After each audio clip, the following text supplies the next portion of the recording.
help me. I'm Valerie Forbes, Dean of the College of Science. Welcome to FAU and welcome to our Frontiers in Science, which is a long-running series of events where we share our science with the broader public, showcasing our own expertise and that of other experts in the field. So tonight we will be talking about saving our seas on the front lines of protecting Florida's coral reefs. So tonight we'll explore the magical world of coral reefs, and our experts are going to dive into the science behind the issues we often hear about in the news, or what you may even see if you like to snorkel or scuba dive. And they'll break down the unprecedented threats our reefs face to help us understand how these vital ecosystems can be preserved. Scientists from academia, industry, government, and NGOs across South Florida are pioneering the latest advances to study coral disease, discover previously unknown coral communities, monitor impacts, and drive conservation efforts. So in the College of Science, we're rapidly growing our team of coral reef experts. We've hired several new faculty in recent years who can tackle this complex, multidisciplinary challenge and train, importantly, the next generation of scientists and leaders to understand and conserve our reefs and the many ecosystem services that they provide. So first, some pertinent coral facts before we begin. Did you know that Florida's coral reef is the only living barrier reef system in the continental United States? The reef may cover only 1% of our sea floor, but it supports more than 25% of all marine life at some point in their life cycle. And these beautiful ecosystems are much more than just a pretty view.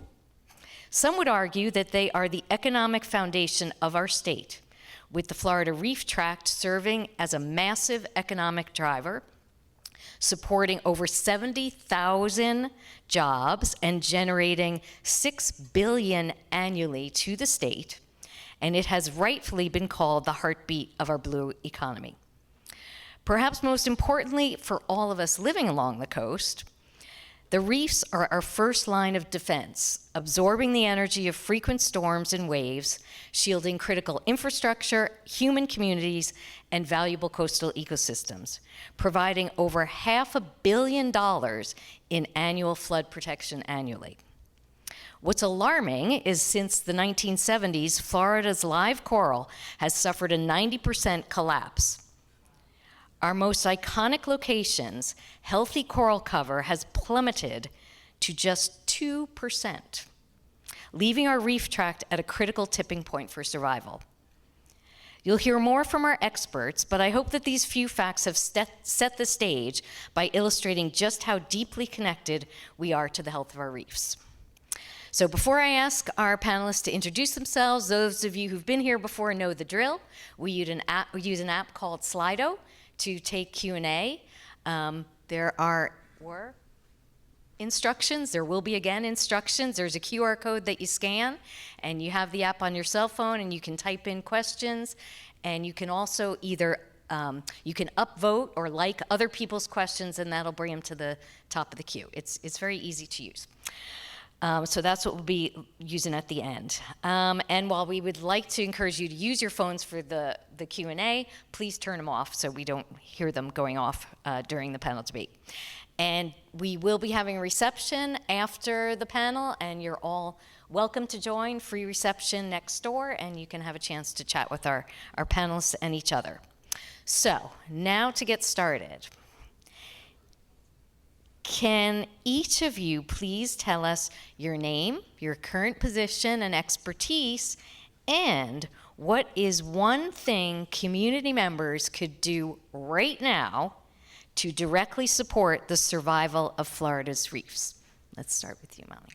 Hello, I'm Molly Moynihan. I'm a new assistant professor here at FAU in the Department of Geosciences. And my area of expertise is quite interdisciplinary. I work on reefs both from a structural point of view, so trying to understand how the corals form the structure that protects our coastlines, and what we might do, how human activity could sort of make this structure weaker, or maybe how we could make it stronger to better protect our coastlines in the future.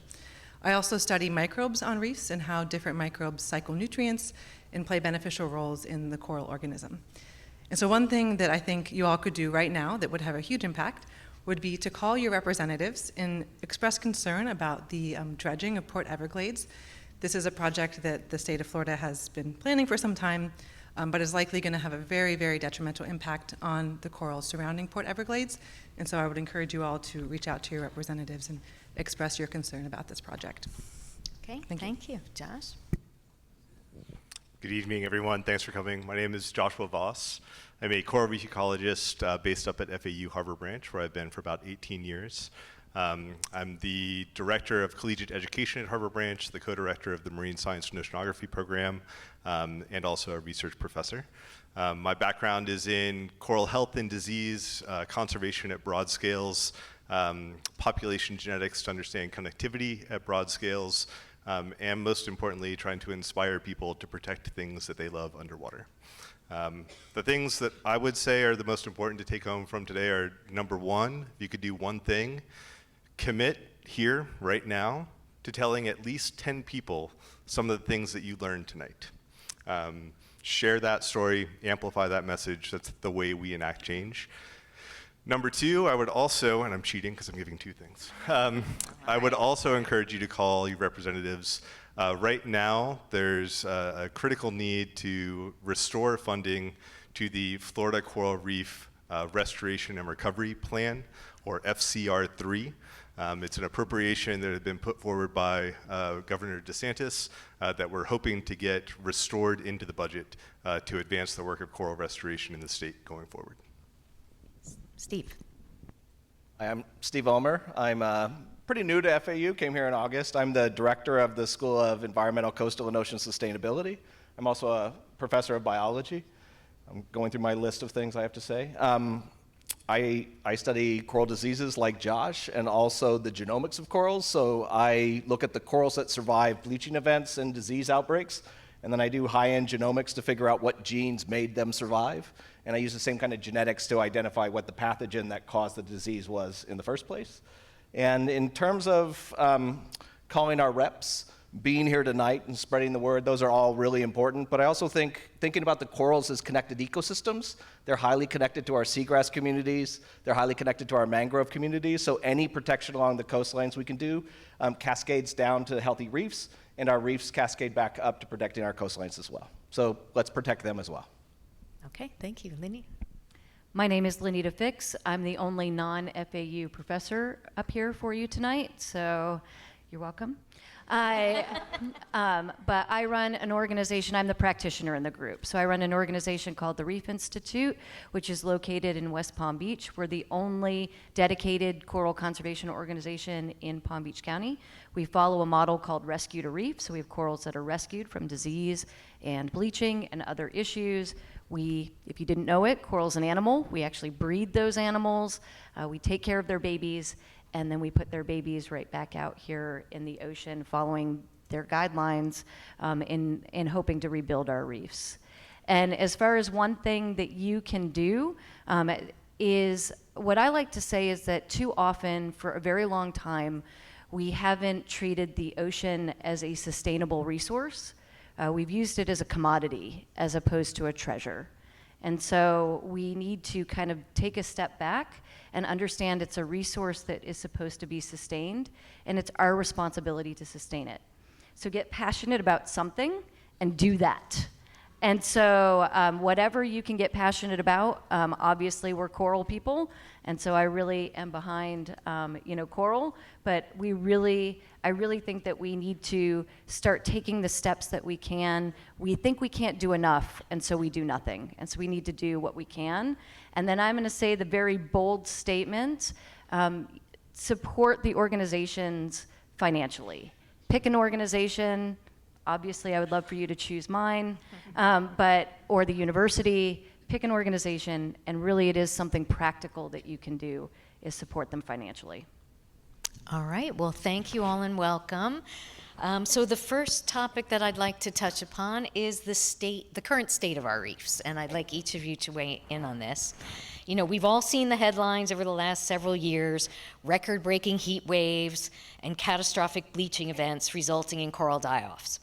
At the same time, there seems to be a growing recognition that corals have a key role to play in coastal protection, and that losing reefs could result in increased coastal flooding and storm damage with economic consequences to follow.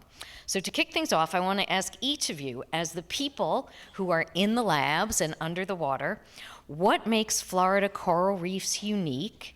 Does that uniqueness make them especially vulnerable to environmental stress? And what would be the consequences if they continue to decline? So I'll start with you, Molly. What I think makes Florida's coral reefs unique is the community that surrounds them. I mean, it's incredible that we have this beautiful reef and we have this vibrant, diverse community all along the South Florida coast. And I think that's an opportunity to show how humans can live sustainably with nature. And I think we all have this opportunity to be better at this and to do this and to protect these ecosystems in a way to set an example for the rest of the world.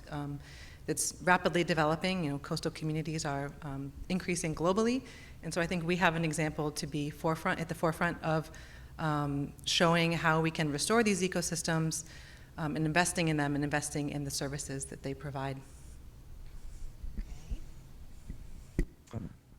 Big question. Maybe we could write a book. Three-parter, right? Yeah.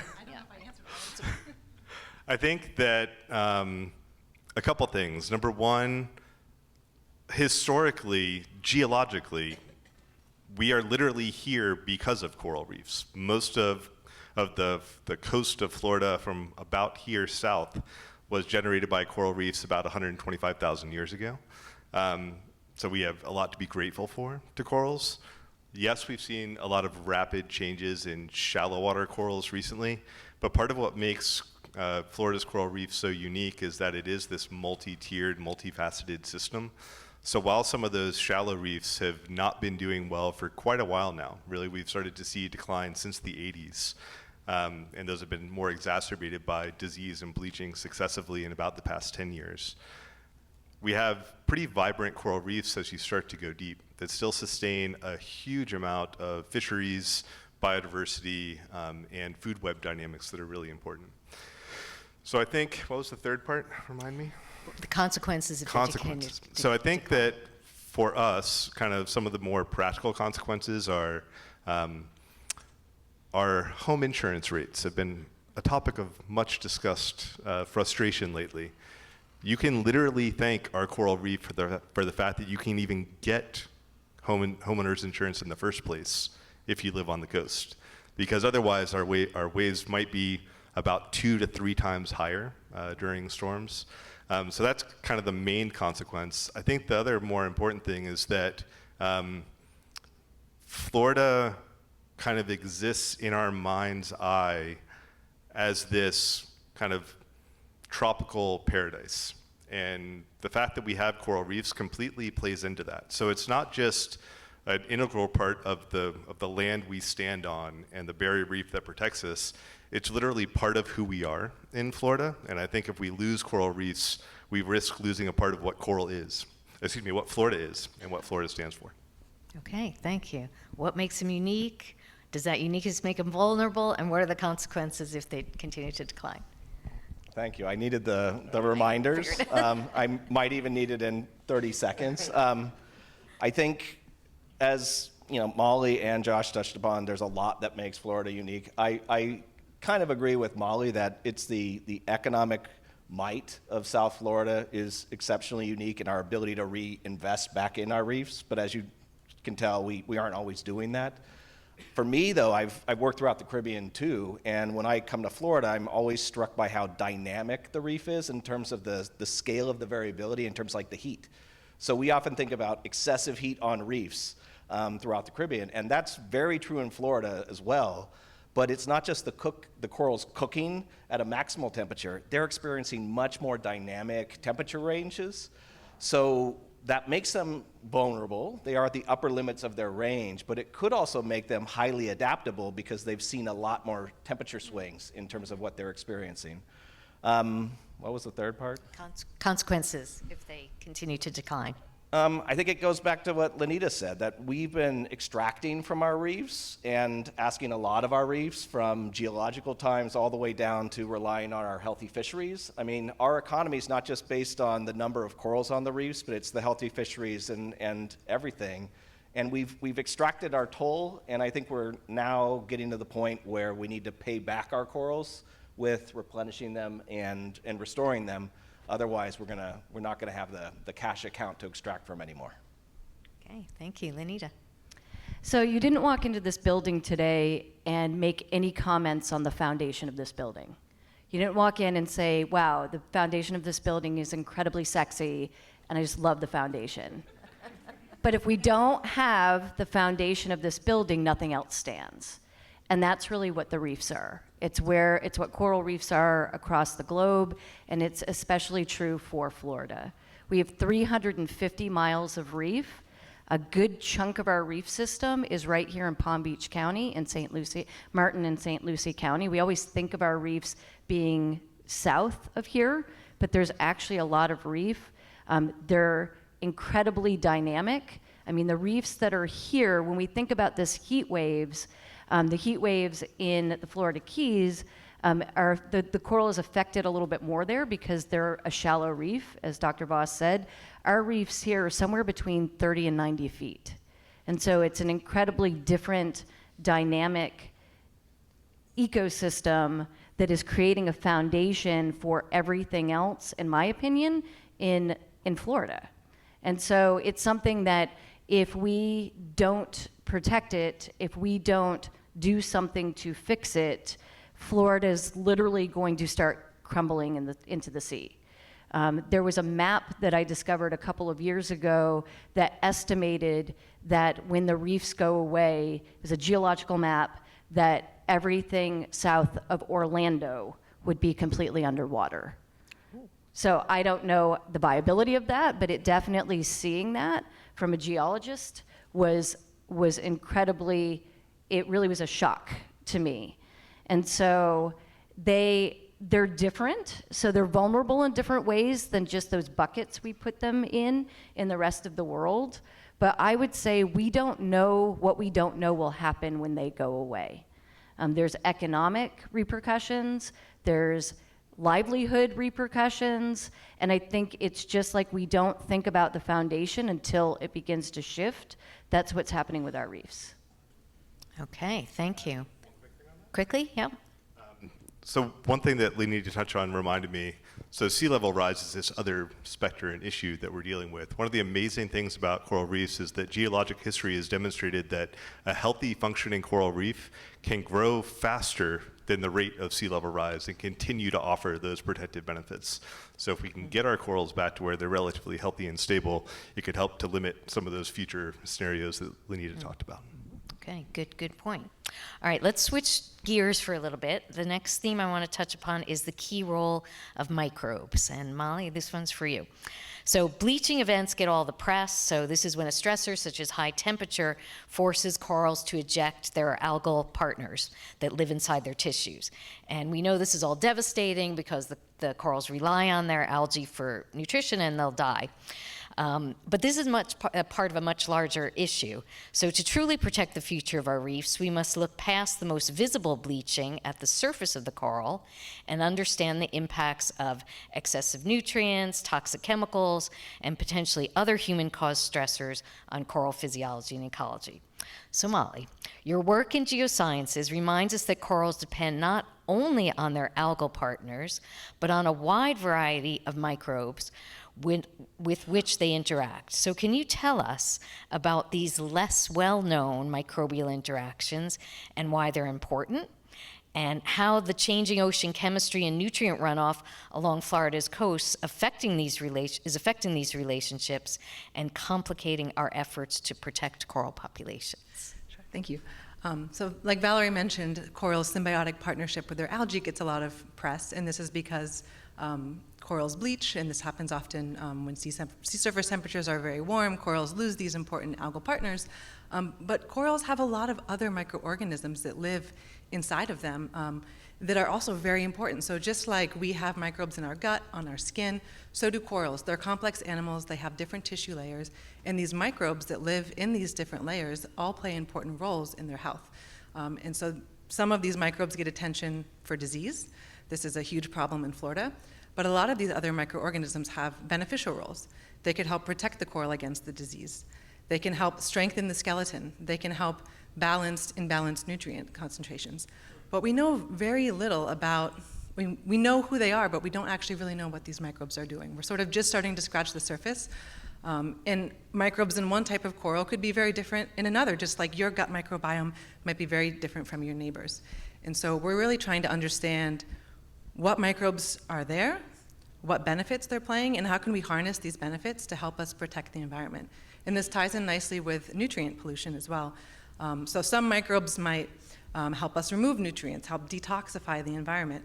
And one thing that corals are really struggle with is excess nutrients. So this might sound like a contradiction, but corals are adapted to deserts. And by deserts, I mean deserts of the sea. Tropical waters typically have very, very low nutrients. And so when we do things like have sewage runoff that goes onto our reef or agricultural runoff, we really disrupt the balance. So if I take a plant that's adapted to the desert and I put it in the jungle, it might not do very well. And so on reefs, when we change these conditions, we're changing the conditions that these organisms are evolved to thrive in. And what I find kind of hopeful about this problem, in a strange sense, is that nutrients are an easier problem to tackle than, for example, global climate change. This is our backyard. Our local officials are in charge of our waste management. Our local agricultural industries also control, what they're using in their practices. And so this is something that I think we have a lot of control on locally and can feel a little bit less daunting than some of these bigger issues. And so this is something that if we can remove some of these local stressors, I think we can give corals a much better fighting chance, and we can help, encourage these beneficial microbes and prevent some of these other impacts that excess nutrients have on the reef environments. Thank you. Okay, excellent, great. All right, so we're going to switch gears now, and I have to phrase this as a question. Corals in the deep sea? Question mark? And this is for you, Josh. Question mark? So, while most of us experience coral reefs in the top 20 or 30 feet of water, there's an entire world beneath that, and one that is often shielded from the most intense heat at the surface. So Josh, your work with FAU's Harbor Branch Oceanographic Institute often takes you into deeper waters that are not as widely discussed. While the shallow reefs get the most headlines, what role do the deep water reefs play in long-term coral survival? And can the deeper reef ecosystems serve as like a genetic life raft for the corals struggling at the surface? Maybe. Okay, can you elaborate, Sure. please? So I've been really fortunate. Harbor Branch is a place that has been known for generations as a place where deep sea research really has been pushed, using submersibles, ROVs, getting down 6,000, 7,000, 8,000 feet. And early in my time at Harbor Branch, I got to work with both Dr. Dennis Hanasak and John Reed, doing a lot of this kind of deep water exploration work using submersibles. And most of that area, once you get down below roughly 300 feet, you're getting to the point where not enough light is penetrating to effectively support photosynthesis. So everything's living on heterotrophy, everything's living on what it can capture with its tentacles for those corals. But there's this weird area where there's still enough light to do photosynthesis, but it's beyond where we can comfortably dive, from about 100 feet down to about 300 feet, that we call the middle light region, or the mesophotic region. And I became really intrigued with this area because it wasn't being studied. The shallow water coral biologists weren't focused on it because it was too dangerous to go there. The deep areas really weren't being studied because all of their machinery was adapted for oil and gas exploration in 2,000, 3,000, 4,000 feet of water. And basically, we started hunting for these mesophotic reefs all across the Gulf and the Caribbean. Long story short, almost everywhere that we've gone hunting for them, we've found them. They're extensive along the south coast of Florida. We found areas off of Key Largo where for 8 continuous kilometers at about 280 feet, there's an amazing reef that's relatively healthy compared to its shallow water counterpart. But the fishermen know about these areas too. We see discarded fishing gear, bandit reels, things like that. So we started asking this kind of question of, well, if we're losing all of this shallow water area, what's the relative contribution of the ecosystem services from the mesophotic part? And it turns out two big important things. Number one, almost all of the commercially important spawning aggregations for fishes, snapper, grouper, those are all down in that mesophotic area, down in those areas that are typically not managed currently by most coral management schemes at national and international levels. When we started looking at the genetics of those corals, in some cases, there's really strong evidence that the deep corals make sperm and eggs, they float up to the surface, and then they end up with larvae going and repopulating shallow reefs successfully. But that's not universally true. In other areas, they're completely separated, and you would have to manage your shallow reefs completely differently than your deeper reefs. And so that means two things. Number one, in some places and for some species, there's lots of hope for this refugia idea, but it also means in most cases we can't count on that exclusively to repopulate reefs that have seen declines. But it also kind of, most importantly, means there's a huge opportunity to still protect what may be the most important parts of the reef, even though they're the parts we don't see with our eyes quite as frequently. So we pushed really hard to try to get some of those areas protected, and have found moderate levels of success. So for example, in Flower Gardens, Banks National Marine Sanctuary in the Gulf of Mexico, Gulf of America, we successfully worked with the sanctuary staff to expand their sanctuary from 3 to now 17 banks being protected. There's a similar proposal to do expansion in the Florida Keys to add a bunch of these mesophotic areas. It's currently stalled at the governor's desk. That could be a good place to apply some friendly pressure from the populace. Okay, so maybe is the answer to that question. So let's talk more about coral genetics. And Steve, this one's for you. As director of ECOS, the concept of long-term sustainability is at the heart of your work. Looking at your research on coral genetics, are you finding that Florida's coral reefs possess the genetic toolkit that they need to evolve and adapt on their own, or has the pace of change reached a point where human-assisted selection, essentially breeding supercorals, is our only viable path forward? Yes. Maybe? And no. No, I mean, it's a loaded question, right? So I mean, when you're looking at the natural corals we have in Florida alone, a lot of them are shared across the Caribbean, right? And so the obvious question is how much standing genetic diversity you have. Are we talking about 6 cheetahs left or 6 California condors that need to go into endangered breeding programs? Or do we have sufficient genetic diversity to maintain healthy reefs, or do we have to import genetic diversity? There's a lot of standing genetic stock in Florida, including thanks to the Reef Institute and other partners that have been preserving it. The other good piece is that it's not that every coral is created equal. There are winners and losers at the species level, but even within all of our coral populations, there are some that are better genetically adapted to resist disease infection or temperature.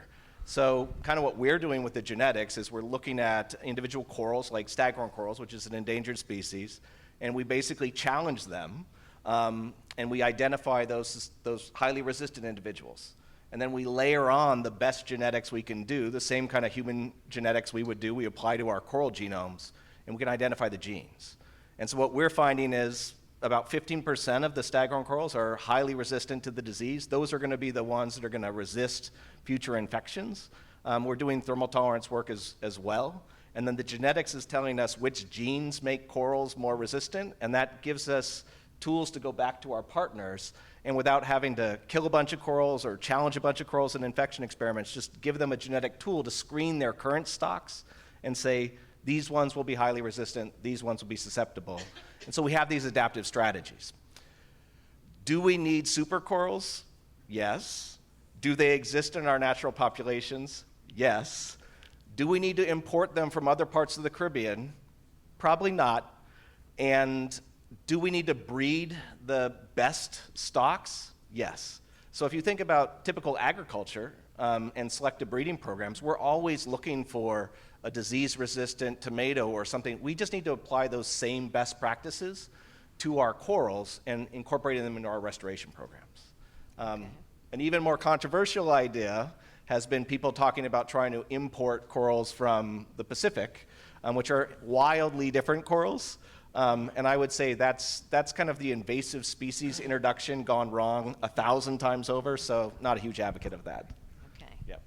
All right, great. Well, let's talk about putting all this science into action through conservation. So, Lenita, the Reef Institute, as you mentioned, manages a critical rescue to reef pipeline, acting as a genetic safety deposit box for Florida's coral. And you're currently the only facility in Palm Beach County that's biobanking these species, and you're also, as I understand it, the only one outplanting sexually produced juveniles rather than genetically identical fragments. So indeed, you're the first to outplant juvenile corals at a depth of 50 feet in the northern reef tract. So what have you discovered about the survival rates of these lab-reared juveniles compared to the wild colonies? And why is Palm Beach County becoming such a strategic location for this specific type of restoration? Well, Palm Beach County's the best. So yes, I mean, it's hard because we always joke that corals are the most complex, simple creature you'll ever meet. They've got a couple of body parts, and yet they live in these symbiotic relationships with all of these different things. People are not naturally attracted to them. You know, we always joke our favorite animal doesn't have a face. You know, so we're always like, people love the turtles, and so and so that's the reality of it. But it's a really, really fun thing in what we get to do because we get to put hope into action. So first of all, this idea of biobanking or genetic preservation is basically the idea that we have forever pets. The hope is that we can preserve the genetics so that we can learn enough about them. My hope is that the ocean will fix itself and that we can eventually put them back, but if not, we can continue to learn enough about them that we can protect them and keep them. And then this idea of breeding is really complex. So, when a mommy coral and a daddy coral love each other, usually, depending on the type of coral it is, sometime between a new moon and a full moon, at a certain time of night, somewhere between spring and fall, they have babies, and what's really cool about what we can do on land is we can make that a little bit more selective IVF in at least understanding who the parents are. We're not at a place yet where we're actively playing around with who the parent, like with those, kind of more resilient corals. But the reality is we can at least identify who the parents are and get them back out on the reef. Here's what's really cool about Palm Beach County. Our natural reefs are about 30 to 90 feet. Putting a coral back out in the ocean is a process called outplanting.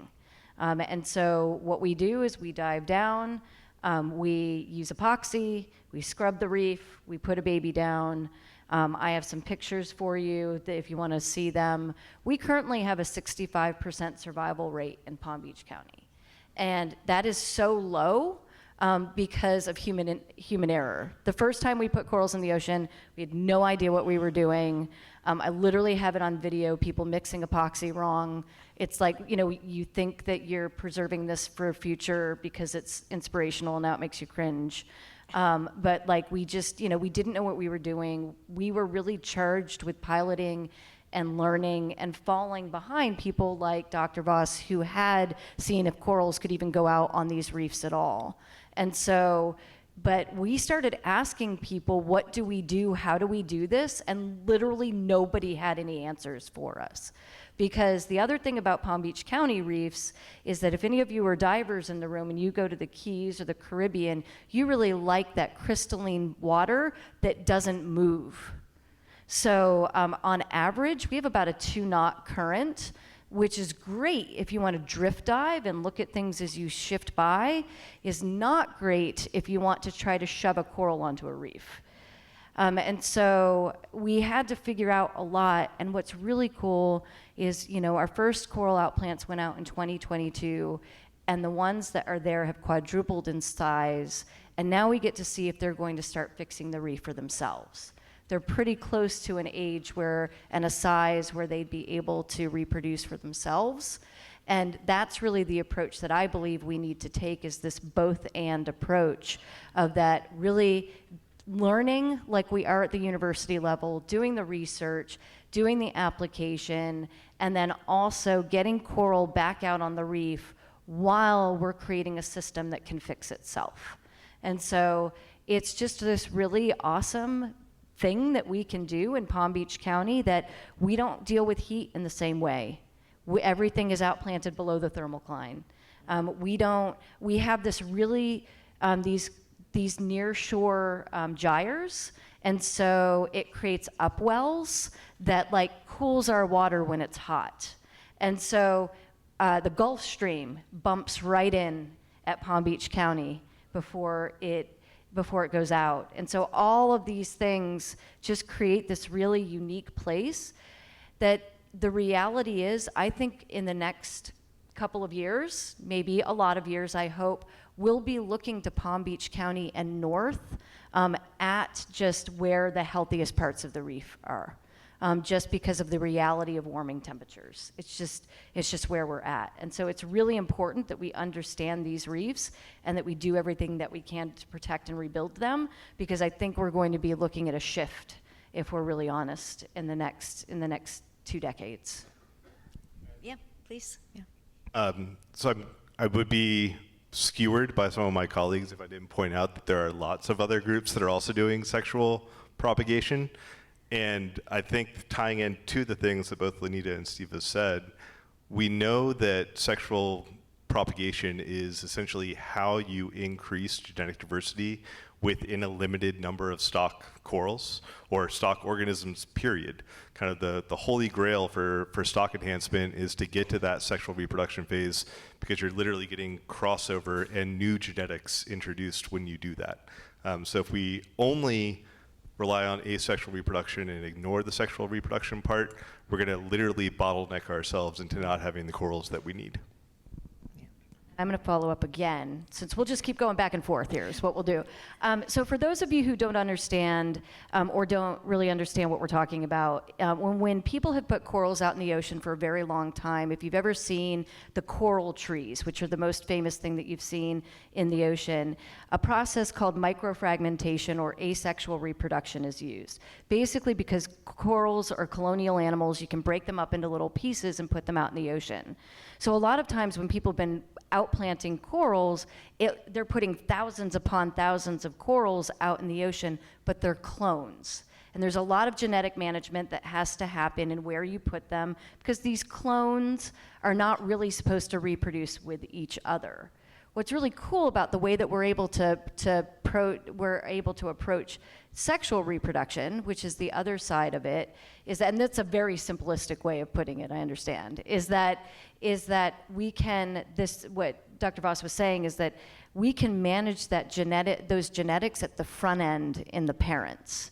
And so it makes it a lot easier, in my opinion, to scale actual getting coral out into the ocean, because we've done all of the work at the front end. And so when those corals are growing, we're just putting them out and we're just figuring out where they're going. And it also involves a lot of really boring data management, but it's really important.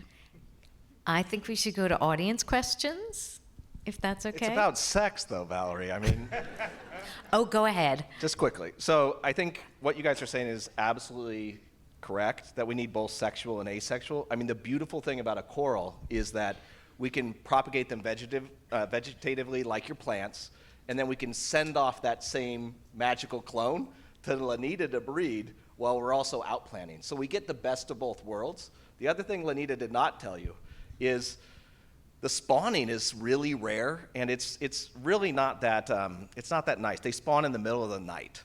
So I think it's the stuff that we can do in the labs to make it more civilized and change their light parameters so they spawn at the day when we actually want to work with them. There is a lot of advantage to be able to do it in a nice lab environment like you.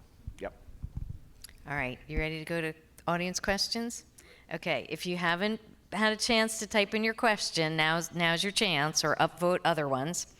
I'm going to start with this one.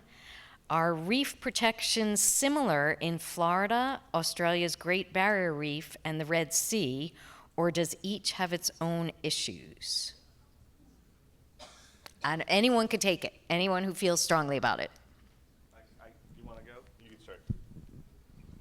I think the level that we invest in protection across the globe is wildly different. I think Australia and Florida, there is strong investment, right?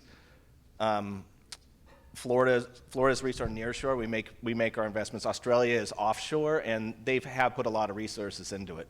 Red Sea is amazing too, but those three locations might, in my opinion, are almost like gold standards. They're still not getting A+ ratings, but where you do a lot of work, like I've done a lot of work in Mexico and Panama, there's no restoration going on. And it's dependent on the local communities to protect their own environments. There's no reinvestment by the government. And then sometimes a governmental agency from outside will sprinkle some money in, but there's no protection. There's no protection of the marine protected areas. And so that's probably the norm for most of our reefs. And so Great Barrier Reef is probably the exemplar, and so is Florida. Okay. But what do you think, Josh? Anybody else want to weigh in? Yeah, I think that the biggest differences in those three are scale. So one, like if you were to take our barrier reef and multiply it by about 700, that's the size of the Great Barrier Reef.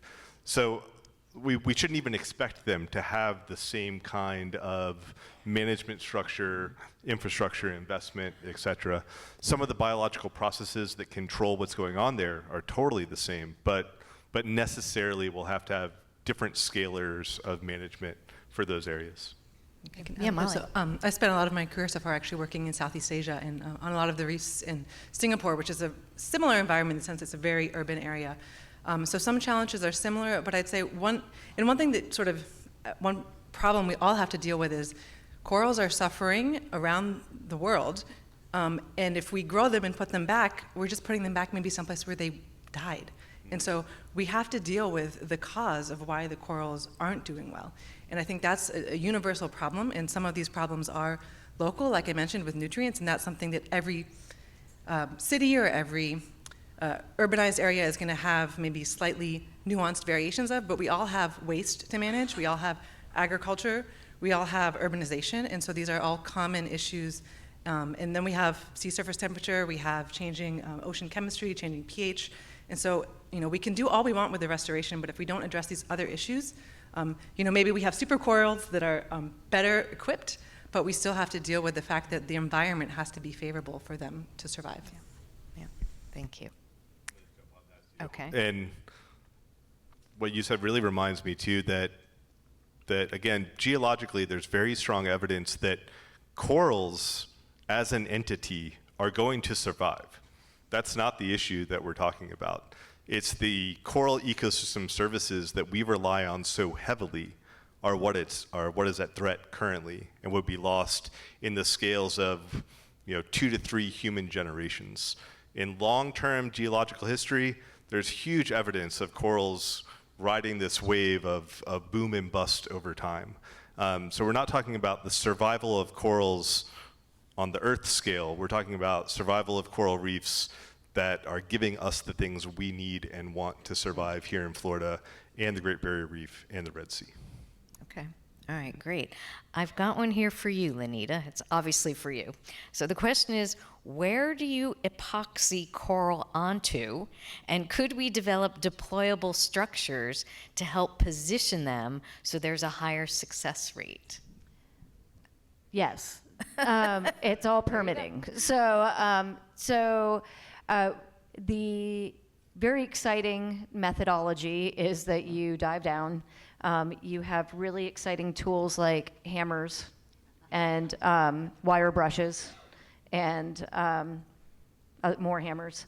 And so literally what we do is there's different ways that you can set up outplant sites, but you basically lay some transects, you decide how you're gonna set up your outplant site, you avoid any life that's there, so you want to avoid sponges or other corals, things like that. And then you find a nice little spot, which is like, a piece of rock. You want to get down to bare rock, scrub, scrub, scrub, click, click, click.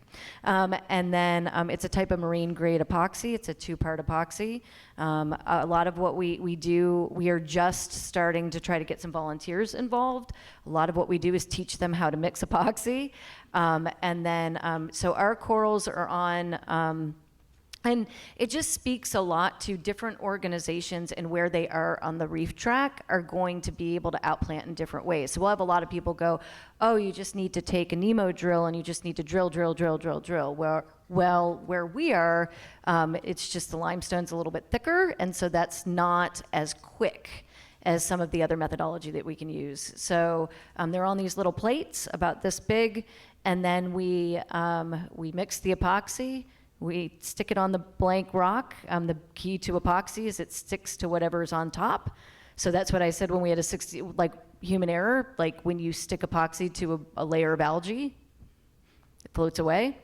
So then you just have to, and then you get it onto the reef. As far as structures go, yes. I mean, we actually work with the Michael Singer Foundation. We've been working with them for years on big structures that are ecologically engineered reefs.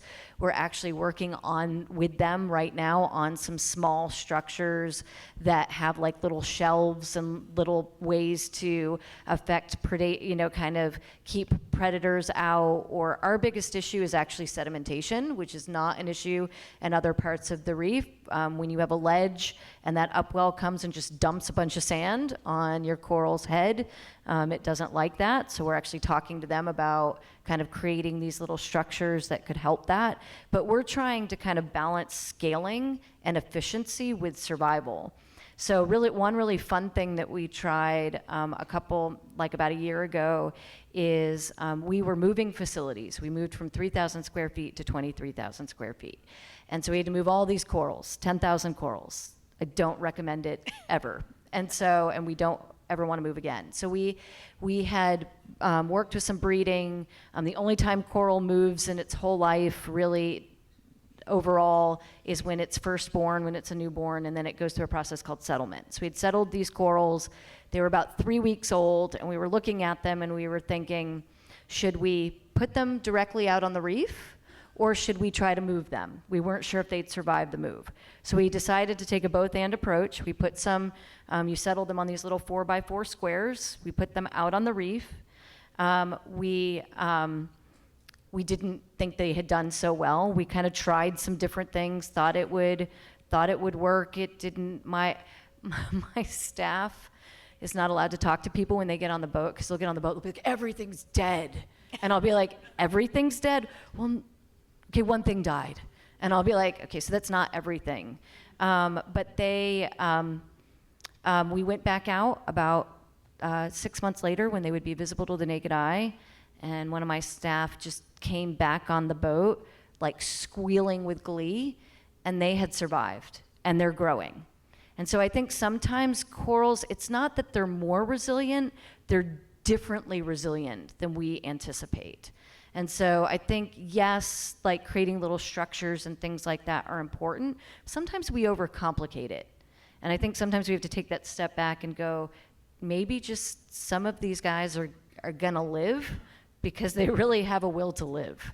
And so I think it's just a really cool example of all the different ways that you kind of can approach that kind of outplanting structure. We're doing okay. We're doing okay. Did you want to follow up? Yeah, so on the structure thing, we're part of 3 different large-scale projects, one in Hawaii that is hopefully in the next week or 2 going to deploy huge hybrid, artificial, and essentially masonry reef structures that are bespoke designed with corals that have been pre-selected and genotyped, and basically designed to replace seawalls in Hawaii. So anyone who's ever been to Hawaii, every island basically has a ring road. Those ring roads are constantly getting battered by wind and waves. And the idea is to try to not replace the seawall every 15 years, but instead install some of these structures that might last 100 or 200 years.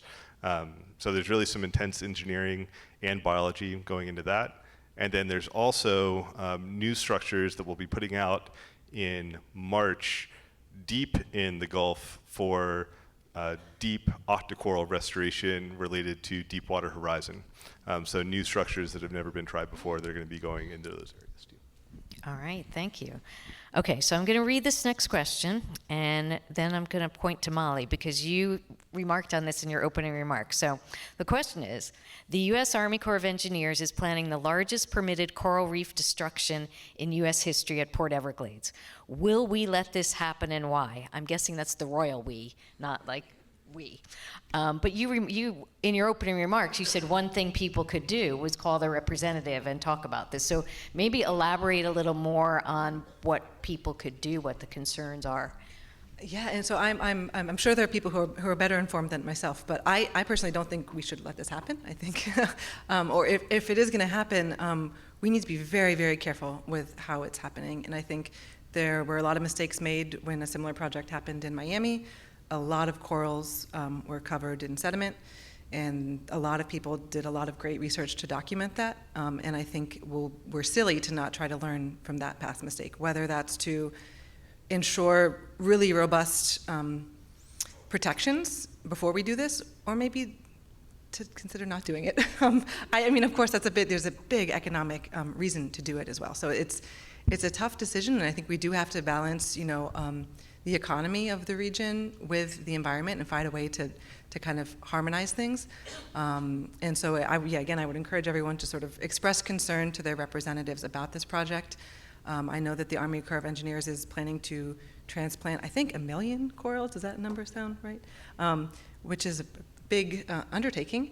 And so, in the extreme, if it's going to go forward and if they're going to do that, we better really make sure that's done well. And I think, based on my experience in Singapore, where there's also a very big port and a lot of dredging happening, I see that it has a massive impact on the environment, not only on the health of the corals, but on the health of the skeleton. So some of the corals that I worked with in Singapore, their skeleton is incredibly brittle, and we suspect that a lot of that has to do with the sedimentation that those corals receive. It makes the skeleton weaker, and just like Lenita said, if you walk in the room and the structure's not sound, do you really want to be standing in the room? And so I think that we also risk with this kind of project weakening the structure that we so dearly want to protect our coastlines, to also protect our homes, right, as Josh mentioned earlier. So, Lenita? Yeah. This project has been underway for 20 years. So it's just made the news, but literally for 20 years, they've been Port Everglades has been trying to work with NOAA to come up with a plan to make this happen. Unfortunately, if I have put a bunch of facts together well, we're at a tension point now that it's an economic reason that it needs to happen. The way that it was put to me by someone was that we are not looking at cruise ships, we're literally looking at the way that our oil comes into the state of Florida and the way that we are taken care of in this state. This is not me saying I'm pro-dredging at all. But in that process of that 20-year figuring things out, some things happened in the Port of Miami that were not done well. And so I've literally gone to, I think, 4 what they call industry days with the U.S. Army Corps of Engineers, where they sit you down and they ask you, if we need to do this, what do we need to do?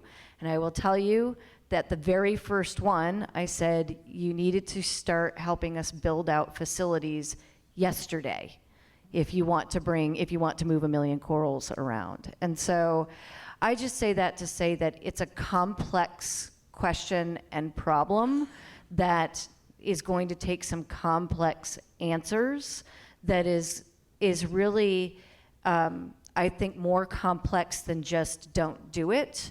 I think it's going to be, if it needs to happen, because we've taken 20 years and we can't, I actually last year said that in the meeting. I said, at what point have we reached the tension point where the economics of this at Port Everglades makes it move forward?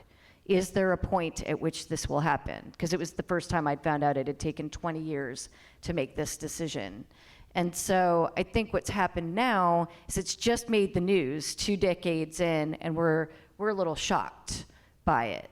So I think it's calling your legislators and asking them how they're going to approach this, and really thinking through what is the tension point of the future for this. And it may mean that as the state of Florida, we need to be willing to make some different decisions in the way that we receive things through our ports, as the average human being. And it's just a bigger question, and that's the hard thing about conservation. I call it pulling the thread, is that you think it's just a little fringe, but once you start pulling, it starts unraveling. And so I would really encourage you to become really well informed.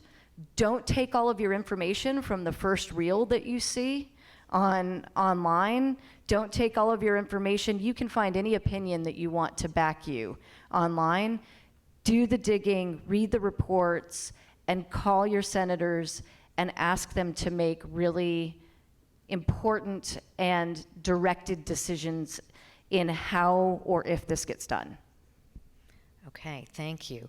We're quickly running out of time, but I want to take one more audience question, and it's from Isabella, who's 9, and she wants to know, are coral reefs more related to trees or animals? Who wants to take that one? Yes. So coral reefs are animals that house plants inside them and exploit those plants to do photosynthesis and give them sugar. But then they grow and make structure the same way trees do. And a lot of what we've talked about in terms of restoration and mitigation, all of those practices were adapted from forestry, from managing forests over long-term generations, thinking about, well, when I cut down this tree, I'm not going to see the one that replaces it, but my grandchild might. And making those decisions 2 generations ahead so that that resource will be recovered. Okay. We good? You want to add to that? Yeah, I mean, I think that they are animals, and so we have to remember that they are animals, as Dr. Voss said. But I think just one of the things that just sparked in what he said was, the next generation goes someplace we cannot, the future. And so we really need to, so I would say Isabella. Isabella, it's really important that you do the work to protect and take care of these animals as they continue to go on and on and on, because we need you to kind of keep that work going. Okay, great. No pressure, yeah. We're going to have to end it there. I know there are more questions because I could see them here, but our panelists will be hanging around afterwards, and so I hope you'll join us next door for a reception and you can chat with them. I've got a few thank yous first. Thank you to our panelists for sharing your expertise with the audience. You were fabulous. I want to thank my wonderful College of Science staff who've done lots of work both behind the scenes and on site tonight to make sure everything runs smoothly. And I would like to thank all of you for attending. So we have another event planned, and it's an Artemis II launch watch party. So as some of you follow this stuff, you know that it was supposed to be early March. They've delayed it again, but we're planning to have a watch party where you should be able to see it from a high point on campus, and we plan to have live footage from the site itself. So more details will follow. It's a little bit out of our control, but we're hopeful. We're hopeful. So thank you again for joining us, and please join us next door.